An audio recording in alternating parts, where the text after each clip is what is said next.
நல்ல காரசாரமான காடை கிரேவி பண்ணுறதுக்காக ஒரு பேனில் 2 டேபிள் ஸ்பூன் நல்லெண்ணெய், கொஞ்சம் பெருஞ்சீரகம், 2 பல்லாரி, கொஞ்சம் கருவேப்பிலை சேர்த்து நல்லா வதக்கிக்கோங்க. அடுத்ததாக ஒரு மிக்சர் ஜாரில் 10 சின்ன வெங்காயம், இஞ்சி பூண்டு, பச்சை மிளகாய் சேர்த்துட்டு நல்லா இந்த மாதிரி கொரகொரப்பாக அரைச்சிட்டு அதையும் இதோட சேர்த்து நல்லா வதக்கிக்கோங்க.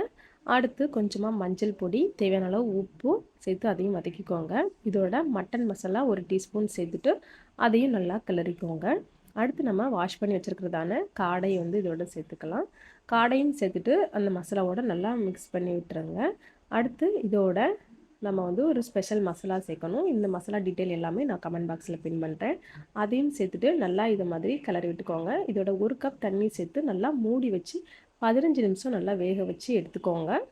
15 மினிட்ஸ்லேயே காடை நல்லா குக் ஆகிடும். ரொம்பவே டேஸ்டியான ஹோட்டல் ஸ்டைலில் காடை மிளகு வறுவல் சூப்பராக ரெடி பண்ணியாச்சு. இதோட டேஸ்ட்டு ரொம்பவே காரசாரமாக ரொம்ப ஜூஸியாக இருக்கும். கண்டிப்பாக ட்ரை பண்ணிட்டு இப்படி வந்தது கமெண்ட் பண்ணுங்கள். இன்னொரு ரெசிபி அடுத்த வீடியோவில் பார்க்கலாம்.